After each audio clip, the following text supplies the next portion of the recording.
कृष्ण और भक्त। यह कहानी शुरू होती है एक छोटे से गांव में रहने वाले एक गरीब परिवार की।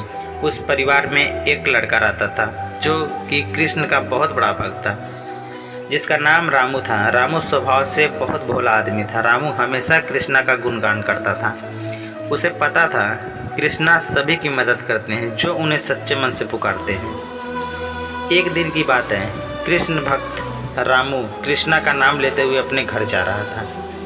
रामू का परिवार बहुत गरीब था, मगर उसे इस बात की कोई चिंता नहीं थी। वह जानता था जैसी इच्छा भगवान कृष्णा की होगी मेरे साथ वैसा ही होगा। इसीलिए वह किसी भी वस्तु की इच्छा नहीं रखता था। रामू का जीवन कृष्णा भक्ति में बीत रहा था। उसे धन का लालच या मोह नहीं था। सभी की मदद करना रामू को बहुत अच्छा लगता था। रामू को लगता था अगर हम किसी की मन से सच्ची सेवा करते हैं तो उसका फल हमें ज़रूर मिलता है। मगर रामू को इस फल के लिए लालच नहीं था, मन से की गई सेवा थी। एक दिन रामू, जैसा कि हमने आपको बताया, अपने घर जा रहा था। रास्ते में उसे एक सेठ मिलता है जो कि उस गांव में पहली बार आया था। वह किसी के घर का पता पूछ रहा था।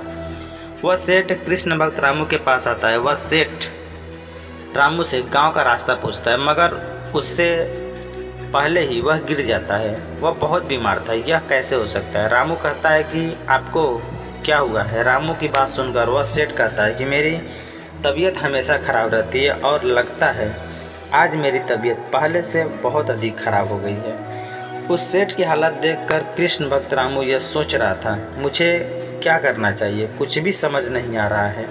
तभी उसे लगता है कि कृष्णा का नाम लेकर यह पानी सेठ को देना चाहिए।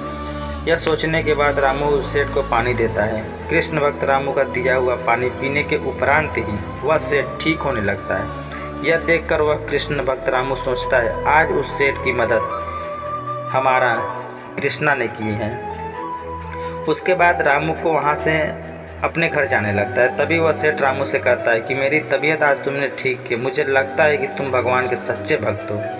आज मैं तुमसे बहुत खुश हूँ, इसलिए मैं तुम्हें कुछ धन देना चाहता हूँ। सेठ की यह बात सुनकर वह कृष्ण भक्त रामू सेठ से कहता है, मुझे धन की ज़रूरत नहीं है, आप ठीक हो गए हैं, यह मेरे लिए बहुत अच्छी बात है। अगर आप मदद ही करना चाहते हैं तो आप उन गरीब लाचार भूखों की मदद कीजिए जिन्हें एक टाइम का खाना भी नसीब नहीं हो पाता। आपको उन भूखों को भोजन देना चाहिए जो कि बहुत भूखे हैं। आप अमीर हैं, इसीलिए आप यह कर सकते हैं। रामू की यह बात सुनकर वह सेठ कहता है, आज मुझे तुम्हारी बात सुनकर यह लग रहा है मैं अमीर तो बन गया हूँ, मगर सबसे अमीर तुम हो, क्योंकि तुमने आज मुझे यह बताया है कि जीवन में अमीर होने से कुछ नहीं होता, मन से अमीर होना चाहिए, लेकिन तुम सबसे अमीर हो। यह सुनकर वह कृष्ण भक्त रामू कहता है, मुझे तो भगवान की भक्ति के सिवाय कुछ आता नहीं है। वह सेठ रामू की बात सुनकर कहता है, आज के इस भाग दौड़ भरी जिंदगी में कृष्ण भक्त तुम्हारे जैसा होना चाहिए जो कि हर वक्त अपने भगवान को याद करता रहता है। इतना कहकर वह सेठ वहाँ से चला जाता है, मगर वह सेठ वैसा ही करता है जैसा कि वह कृष्ण भक्त रामू उस सेठ से कहा रहता है। दोस्तों, हम जीवन में भले ही कितने अमीर ही क्यों न बन जाएं, मगर भगवान को हमेशा याद करना चाहिए।